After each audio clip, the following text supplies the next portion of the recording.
So the lump in my throat has been talking to me. And basically what that means is this episode is all about fear. Okay, so there's a very specific fear that I had a flare-up of recently. A flare-up that has caused me a lot of distress and frustration. And quite frankly, I don't want to talk about it. I don't want to talk about this fear because I'm ashamed that I'm still afraid of this, and I'm still afraid of how I handle that fear. I don't want to talk about it because as of now, I don't have clear answers of what to do with it. I have some ideas.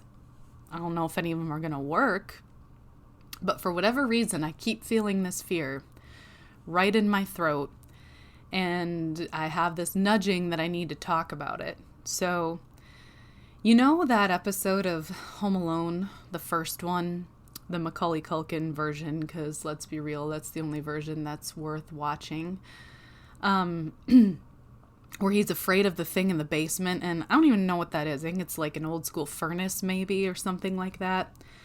But it's like the furnace, and the movie creators, made the furnace basically through the eyes of a child, right? Like when you think something's haunted in your basement. So literally, they filmed that furnace thing, like yelling at him and going, "Hello, Kevin," and like talking to him. And, he eventually tells it to shut up and then runs upstairs. That's kind of what I feel like I'm doing. And at one point, and I can't remember if this is in Home Alone or 1 or 2, but he says, "Hey, I'm not afraid anymore. You hear that? I'm not afraid anymore." And I'm blanking on who he says that to and why, but that's how I'm feeling, okay? So even though I am still very much afraid, I am to the point where it's like, you know what? I'm gonna fucking talk about it because I think I need to, and the lump is talking to me saying, "Hey, you need to work this out. You need to figure some shit out. So just start talking about it and see what happens." So that's what this episode is. This is me talking about one of my worst fears, and one that I just can't seem to shake, and hoping that by the time I'm done talking to you that I'll have some kind of direction, or at least maybe feel a different type of way about it, so that it's not just haunting me so much. Because, that's also what this show is about, is it's about confronting things, living honestly and vulnerably.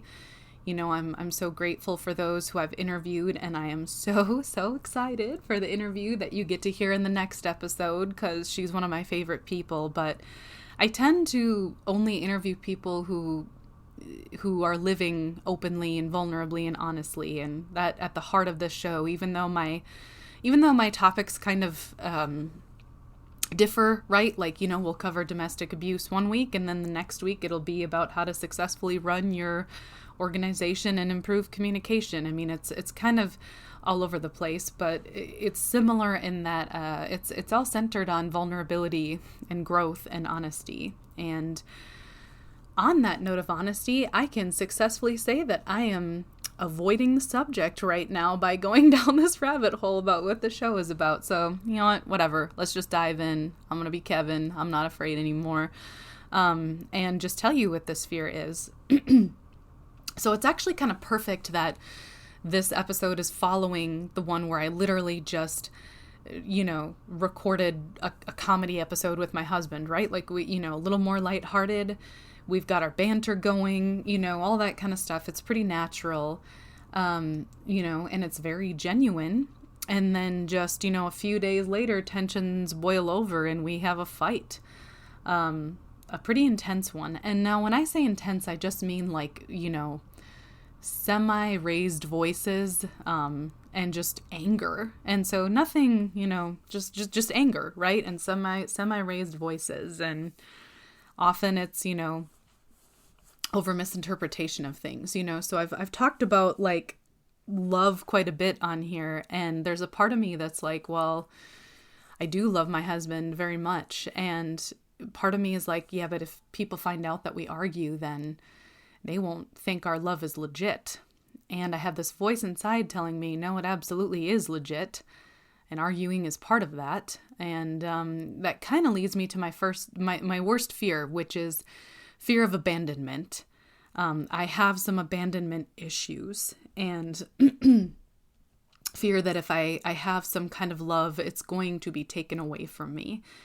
And I think that was touched on a little bit in my episode where I talked about what I know about love and why I avoided love for so long is, because I didn't think I deserved it. But this whole fear of abandonment thing, there's a few ways that I think I want to tackle it. And it relates to my arguing with my husband because ultimately it's a huge source of like my anger. I think fear and anger are very closely intertwined.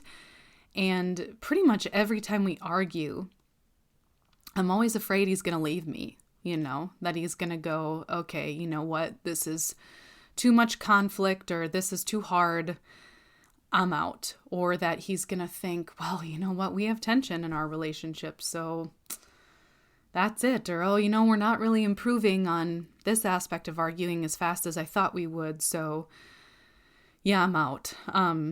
And the coping mechanism I have with that, and here's the thing, I have gotten so much better over the last few years of being with him in that I don't say it as frequently, I don't go there as frequently, but when arguments have been intense, and as you know, we've had some trials, we've had some intense things we've had to work through, I will often, because I'm afraid that he's going to leave, I will say, fine, then just leave. Fine, then just whatever, And then the whole idea of divorce comes up and it's like, I don't want to divorce him. I never have. And he doesn't want to divorce me, but it's like, I get scared. And I'm like, well, what, do you want to divorce me then? Just divorce me then. And it's just like this horrible, awful lump that just rises in my throat and starts speaking. And it's like, there's this voice inside of me sometimes in arguments that's just speaking out of fear. And, we had an argument like a few days ago over a pretty normal thing. But, as tensions rise and both people aren't feeling heard and, we're not communicating. And then once, or we're not communicating well, once anger and fear are triggered, then it's like, I'm just speaking from a voice of fear and anger. And, it got to the point for the first time in months where I was like, oh, fine. You if you think this, then you just think we're not going to work and then just leave me, and it was the first time in a long time that happened. And in the moment I was very adrenaline fueled. I was in that fear response and I was just like, and the only thing that felt safe was just to put up the walls, before he could leave. Walls were the only thing that felt safe. Being defensive was the only thing that felt safe. And for me, being defensive just literally looks like walling up, not feeling sad, not like just walls, And then, when the argument was done and I was kind of out of that fear response and some time had passed, I got so mad at myself. I got so mad because it was like, Jenna, why did you go there again? You keep trying to make this agreement that in arguments you won't bring up divorce or you won't bring up leaving you because that's never what either of you want and you're trying to securely attach to this person. So why'd you bring it up again? Why'd you get defensive again? And I was just mad at myself and angry, like, why is it still going here? And I heard something interesting recently on one of Ed Milet's interview podcasts with his friend. I think it's Brennan Burchard or something like that is his name. I could be saying it wrong. Ed always says it super fast, so I can't ever, sometimes I'm not discerning if I'm saying it right or not, but I think I am. Well, anyway, his friend Brendan was just talking about confidence and accountability and communication and all these things, and he said that one of the reasons that people lack confidence is because they fear judgment or they fear anger if they mess up, quote unquote, with something, or if something doesn't go the way that they think it's going to go. They fear judgment, they fear anger, and then they get really mad at themselves. And he talked about how that's kind of how we're raised and how we're taught in school. If we do something wrong, maybe our parents get mad at us, or we do something wrong in school, we're quote unquote punished by getting a bad grade. And so there's just sort of this conditioning in many well, in kind of mainstream American culture, to get upset with oneself or for people to get upset with you when you do something wrong. And I want to be clear, like, when somebody does something bogus, or rude, like, there needs to be accountability there. But Brendon Burchard was presenting the idea that, like, what if when we mess up, and again, it's not doing something cruel to people, but it's like, let's say, like, okay, I'll just give my own example. I got so mad at myself for being afraid, for feeling so afraid that my husband was going to leave me because there was normal tension in a relationship that I said, well, fine, then leave. I got so mad at myself for saying that. And there was no malicious intent, you know what I mean? Even to him, it's like I was afraid. I was afraid he was going to leave me.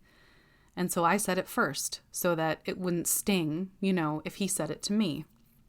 And again, he gave no indication that he was going to say that to me. It was just like fear response engaged because there was tension. So the idea that Brendon is talking about is that instead of getting mad at ourselves, instead we just kind of... instead to be curious, with ourselves, to not get mad, but just to go, okay, why, what, that one didn't work out that time. What happened? Where did we go off course? What led to it going off course? And so it's basically replacing anger with curiosity. And as a person who is a perfectionist and who I've always been really hard on myself, like set really high expectations and really just like hammered on myself when I mess up. It's the whole reason that I actually quit competitive sports, because man, if I missed a free throw or I, had a bad inning in softball or something, I would just stew and I'd be so mad at myself and so in my head about it that like I couldn't even do my next at bat or get the next free throw because I was just so upset and mad at myself. And I don't know the source of where that came from, like getting so mad at myself. I mean, I'm that's not really what this episode is about. This episode is about tackling this fear of abandonment. But so where this whole getting mad at myself thing came from, I don't know. But I agree with Brendon Burchard that it is a pretty common thing, I think, in mainstream American culture to get mad at oneself for messing up, quote unquote. But this whole idea of not getting mad at myself and instead just being curious really took the pressure off. And so maybe I guess that's step one. Like I said, I'm working this out with you right now live because I'm just listening to the lump in my throat. And okay, so step one maybe to tackling this fear is taking Brendon Burchard's advice, to not get mad at myself for not making the progress I feel like I should be making with securely attaching to my husband and not bringing up this abandonment thing. And instead of getting mad, just saying, okay, why? Like almost looking at myself like a little kid, and talking to myself like I was a little kid. I've heard that's one of the best ways to heal your inner child is to actually talk to that child. And so to actually ask myself, okay, Jenna, what happened there? Why were you so scared?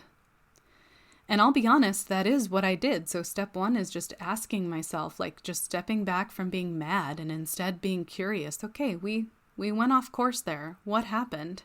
Because generally when your body and your mind respond a certain way, your body and mind are trying to tell you something. Now in the past, here's where that fear of abandonment came from. It came from a couple things. Like you heard in the love episode how I followed these rules and it didn't work out for me. So I just thought I was undeserving of love, that no matter what I did, I couldn't have it. And it was going to be taken from me. That's part of it. But the other part where I developed this find then go is by the unhealthy relationships that I was in. There were some abusive, but also just unhealthy in general relationships I was in where I did need to leave. And where I needed that response of, nope, stop, get out. This argument is not worth it. You're never going to get anywhere with this person. Just stop and leave. There were times in my life where I needed that. I needed that defense mechanism, and I can think about I was in a relationship with an alcoholic and would be sometimes arguing with him when he was drunk. And it's like, you're not going to get anywhere arguing with a drunk person. The best thing is to stop and leave that conversation. But also just if they have no, indication or no desire to get better, well, you do need to leave, because that disease is just going to take over and they're not going to change. So, there were times in my life where that fear response was incredibly appropriate, because it was my body and mind trying to protect me from an unhealthy, in some cases abusive, but also just sometimes just unhealthy and toxic, like relationships that I did just need to leave. I needed to just end. So there was a time where this fear response was appropriate. So that was one thing I learned, is just to be, by stopping with the being angry at myself and just asking myself questions instead. So much just starts with asking questions and being curious. And if you just sit with yourself and you think for a minute, or you journal, those answers really will come to you. And so, the one answer was like, well, you did need this response at one point. It protected you. And like I said, I love my husband. I'm in a healthy relationship now. He is good for me. He really is. And I want to be with him for the rest of my life. But I think, as much as you build something healthy, you don't just get rid of your old patterns. You kind of have to get to a place where you can override them with other things.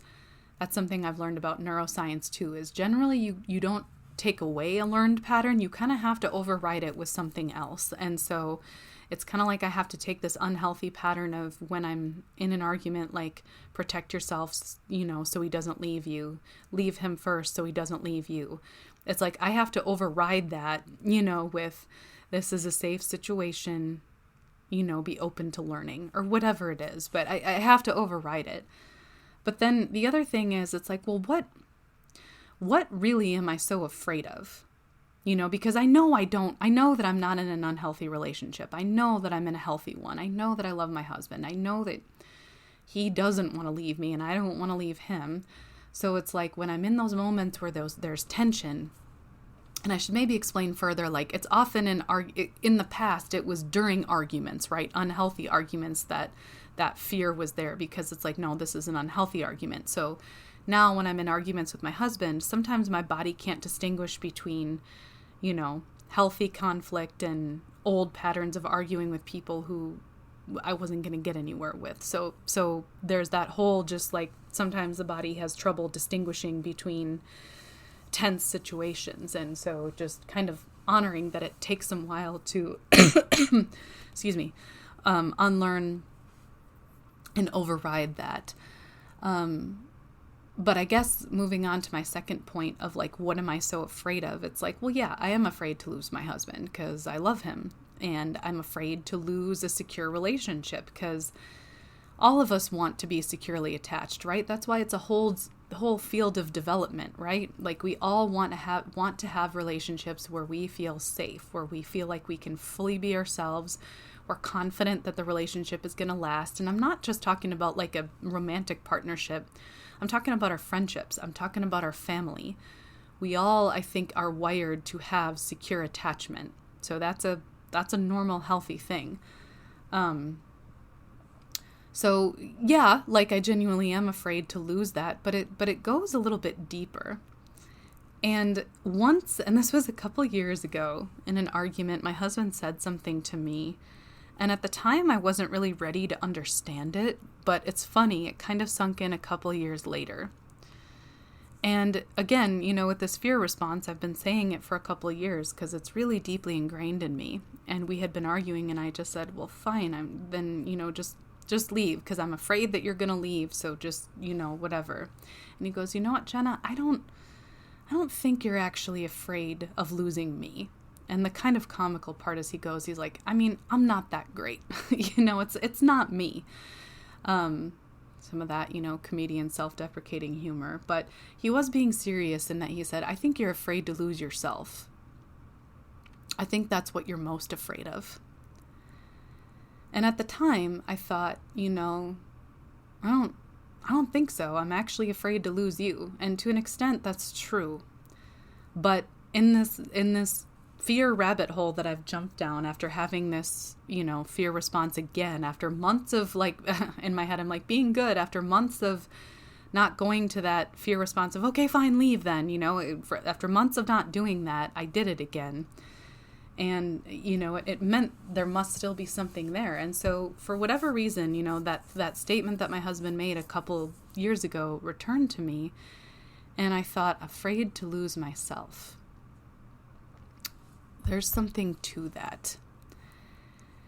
And the more that I thought about it, because this statement came back to me now, I think at a time where I'm ready to actually receive it, to actually understand what that means, is, I think like many of us, when we're rejected for who we really are, and I see it even happening, with some of my kids right now, when we feel that who we are at our core isn't enough or isn't worthy or is rejected, we then reject that part of ourselves.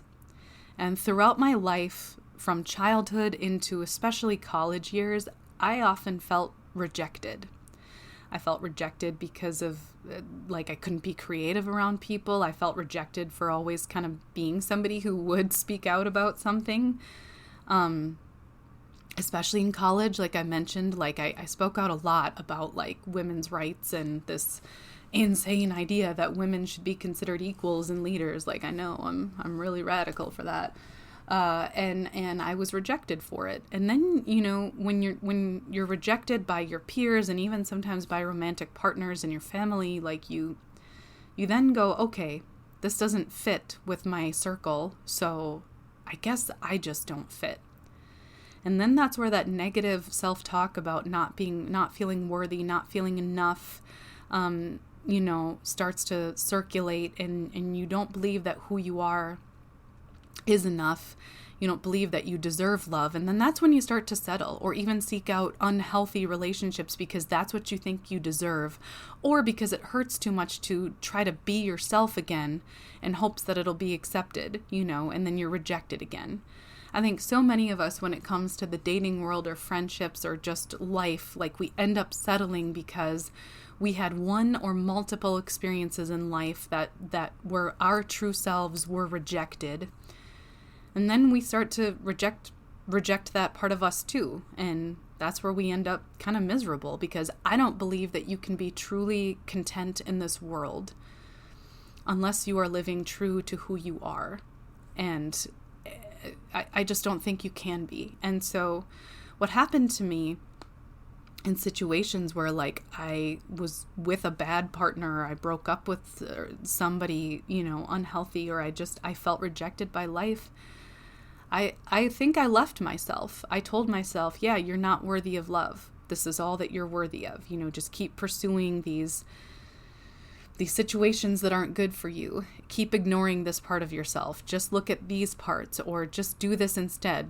Suppress, because it's not accepted. You can't be this. You can't say that. It doesn't work. You don't fit.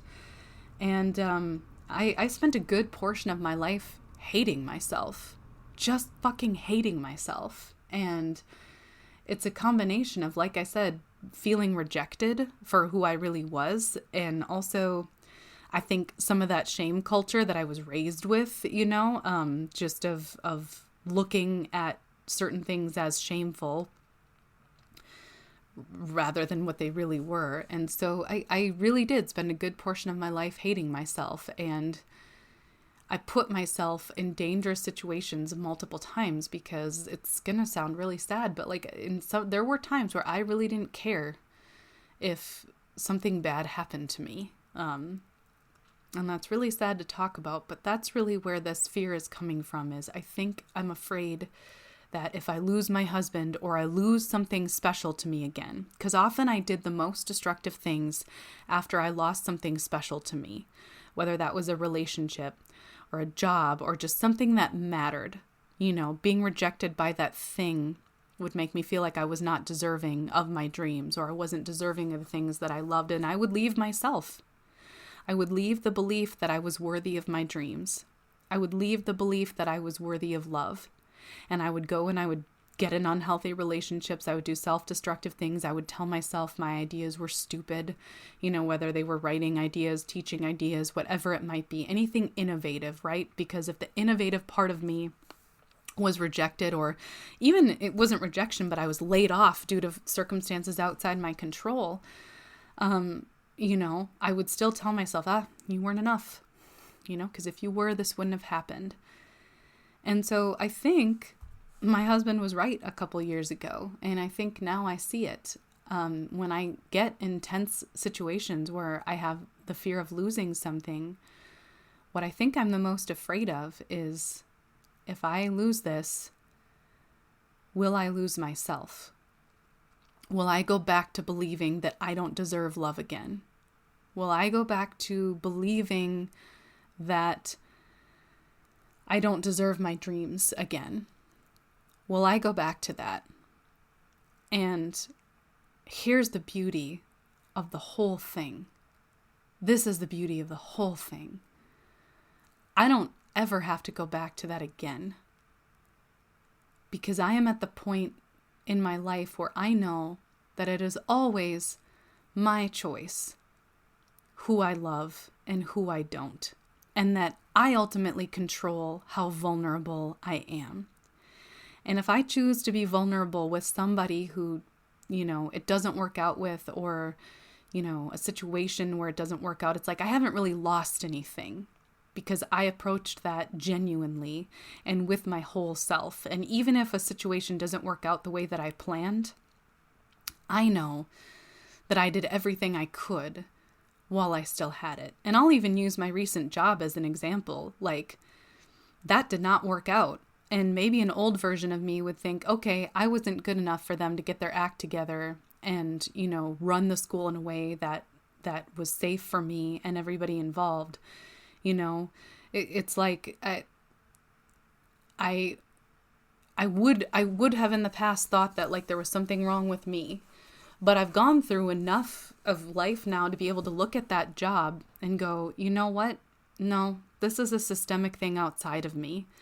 And I actually feel really good about what I did while I was there, because I put my whole heart into it. I gave my best, teaching ideas. I gave my best vulnerability, with my students while I was there, in terms of just being my authentic self, teaching things that they were required to learn, but also that I believed in, trying to connect them with the same, innovative, successful people who were inspiring me so that they could be successful. And excuse me. And I've learned, from situations, and I think maybe like it's coming full circle to like the relationships I have lost, the positions that I've either left or been laid off in. It's like, no, I didn't lose because that didn't work out. There are lots of reasons that it didn't work out. And I'm so sorry, I'm losing my voice. So it's getting more challenging to talk, but I'm going to do my best. It's not like that I lost because those situations didn't work out. There's lots of reasons things don't work out. But what I learned from it, and the victories I had, even within a situation that didn't work out, were 100%, worth it. And I had full control over that. Even when I was working inside a system that just was not a healthy system, I still had lots of opportunities to build good relationships with my students and my coworkers who were also doing their best. And so I guess what I'm trying to say is something I've learned with this fear is that regardless of my external circumstances, I don't ever have to leave myself. Now that I know who I really am, and I've been able to work through these, feelings of rejection, and to see that the parts of myself that weren't rejected, the parts of me that were rejected are good parts of me. They're honest parts of me. They were just maybe misunderstood or shown to the wrong people who couldn't help me develop and flourish, but that didn't make me any less worthy. And the happiest I've ever been in my life was finally, meeting somebody, my husband, who loved the best parts of me and made me want to grow them. And it's like, again, regardless of, my husband and I are going to spend the rest of our lives together, but let's say something happened to him, or for whatever reason we didn't, like, I can still choose to hold on to those parts of me. And so as I'm thinking about this lump in my throat and the thoughts that have been circulating ever since, that argument where I went to my worst fear again, which is that he'll leave. I've been trying, to try this whole thing of not getting mad at myself. I mean, I did get mad at myself first, but then trying again and going, okay, instead of being mad, I'm going to be curious. And in that curiosity, I discovered everything that I just shared with you, which is number one, to be patient with our bodies. You know what I mean? Like they develop in certain ways to protect us. And there was a time where I needed that response. That was appropriate to get me, out of situations that weren't good for me. And in that same vein, to also create new statements to override that, right? Like it's safe to argue in a healthy way, or just to tell my body, no, this is a different situation. Sure, there's tension. Sure, this is an argument, but this is not unsafe. This is not unhealthy. This is not toxic. So slowly just being patient with my body as I unlearn, years of developing these protective barriers. But then also like really getting to the deeper fears of what am I actually afraid to lose? And it is me. I'm afraid that if I lose my partner, that I will, go back to believing I don't deserve love again. And I don't ever want to do that. And so I guess the beauty of all of this is, like I said, it's helped me realize that I have full control over me and over never returning to the beliefs that I'm not worthy of love or of my dreams. And on that note, because I love reading you my poems so much, and of course I wrote a poem about this, like at the heart of it, I'm an emo girl, right? So, I'm gonna write poems about my feelings, especially when I'm in the thick of it. So, this was one that I had written shortly after I started thinking all these things that I shared with you in this podcast. And, I mentioned at the beginning of the episode that it was something that I didn't really want to say out loud, or I didn't really want to talk about. And you should know I've been having a lot of conversations about this in my head, but, saying it out loud is something else, actually putting it into the air is something else. And before I read this poem, I think it is really appropriate that this is following, a really fun podcast that I did with my husband, because I also just want to normalize the idea that, like, you can be very happy with somebody, but still struggle with fears. You can love someone so much and want to spend the rest of your life with them and experience peace, joy, creativity, laughter with them. And at the same time, still sometimes hold on to old fears and anger and protective instincts. I mean, that's kind of what it is to live vulnerably, is to live and feel everything. And I am getting better. I should say this. I am getting better at leaving some of those fearful instincts behind. So if you are somebody out there who's trying to experience peace, safety, love, all of that, before I read you my poem, be patient with yourself. Honor what your body has survived and protected you from. And it's okay to speak to those parts of you and say, you know what? Thank you for protecting me. We're safe now. We need to override this. It's okay. It's okay if you are in love or you are trying something new and you still have fears and you still have habits that you're trying to curb. So on that note, after I had this fear response, like I do, I wrote a poem because that helps me a lot with processing, and I really want to read it to you because I love y'all and I love sharing things with you. So I'm going to end this episode with this poem and a couple wrap-up thoughts. So it is appropriately named To the Fear Inside Me. I control fear. I guess I never thought about that before. Every time I've been so enraged that I felt afraid, control seemed out the window. I was at the mercy of my body, perceived threats, and wild emotions. But now, fear is standing in between me and something I never thought I'd have. Real love. In fact, I already hold love snugly in the palm of my hand.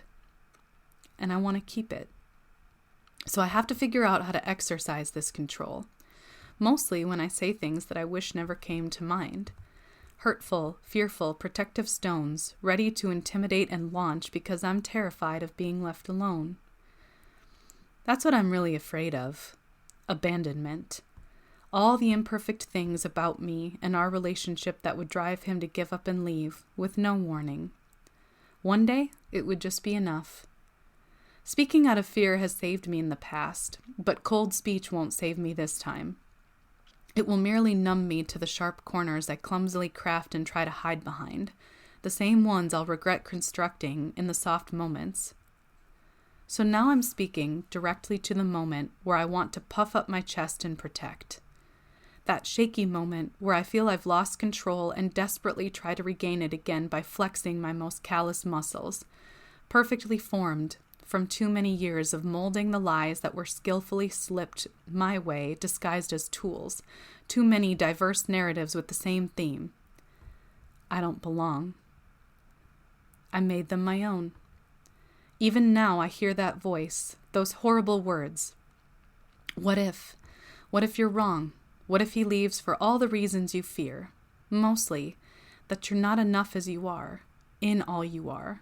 Behave perfectly, or it's over. Don't shout. Your voice is too loud. Too many wavering feelings, too many hard things. He can't bear the weight, or worse, the weight's not worth it. So to that voice I say, I will never leave you, and you will always have full control of that, even in your darkest, most fearful moments. No matter the will of others, you are worthy of being deeply loved exactly as you are, as you wish you were and regretted that you were not, and most especially for all the glory you embody but have yet to see. You don't have to be afraid. You will always have me, and I'm so sorry I didn't believe you deserved better sooner. Still, even as I was lost, I never left you. I was the spark that kept you alive, right alongside your own brave will. In those moments, when you're full of rage and want to vomit your worst fear before it can be catapulted at you by another, remember, you were never alone. You will never be alone. I am always madly in love with you because you deserve it. And I will spend the rest of this life and the next, inside all the beyond, proving to you that wonder burns inside of and around you, in every moment. Including those when you exist as what you believe to be your worst and your best, and every way in between. Every day, the universe is trying to impress you with her splendor, and you, dear one, are worth impressing. And, as always, you are extraordinarily beautiful. In some ways, I feel like I should just end the podcast with the last line of that poem. But remember, you can always go read my poems at lovingcreatively.com. And that one is certainly there under the For Those We Love category. But I think I need to end by saying this. Self-love is really powerful. People talk about it a lot, but they maybe don't give you tips for how to actually love yourself. And it takes time and it takes fucking work. Like, you know what I mean? Like I said, I borderline didn't even want to talk about this because I'm like, no, it's embarrassing. Like, I'm afraid if I talk about this, the listeners are going to think that the love I have with my husband isn't genuine and that whole laughy whatever thing that we did isn't real. It absolutely is real. But you know what? Sometimes, you know, people who love the hardest also have the most to lose. And, fear of losing that is very real, and that fear is very real, and it creeps up from time to time. And I think the best way to love yourself and to work through fears that come out with your partner or maybe with your best friend or whatever your close relationships are, the key to dealing with the self-love that can help, you know, spill over into those relationships is just honestly to ask yourself questions.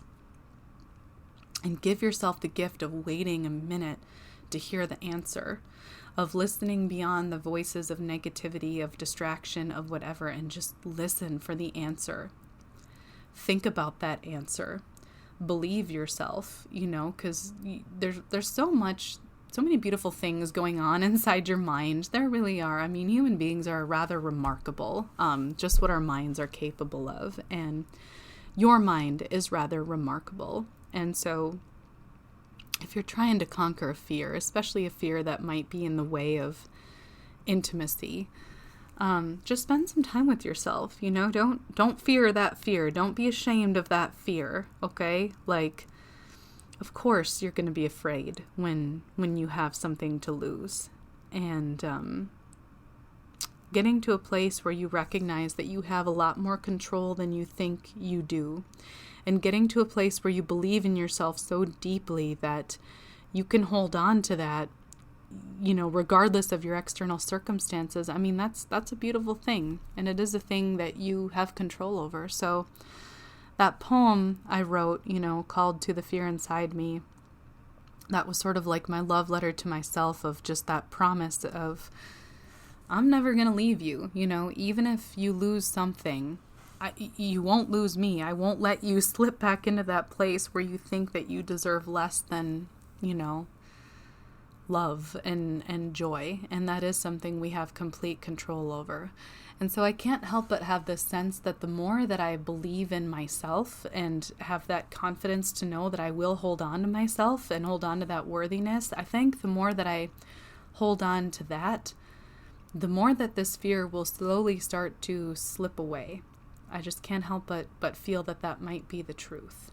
And so if you're listening, and like I said, you have fears that you think are blocking you from intimacy or just where you want to go, just spend some time with yourself. Write those fears down. Don't avoid them. And then ask yourself, what am I really afraid of? What am I afraid to lose here? And what is in my control to hold on to? And I know that I can hold on to my own worthiness, and I can hold on to my own intentions, which are to love genuinely, love vulnerably. And I know that if that's what I'm seeking, that is what I'm going to get. Human beings have this beautiful way of drawing the things that we draw in the things that we are and the things that we seek. It's almost like a mirror. So I'm confident that if that's what I continue to create and, live for myself, I'll attract that too. Thank you so much for your time and patience. These episodes where I'm really trying to work stuff out, you're amazing for waiting and working it out with me. And as always, I love to talk with you. Hope you're having a good day. And of course, we'll talk again soon.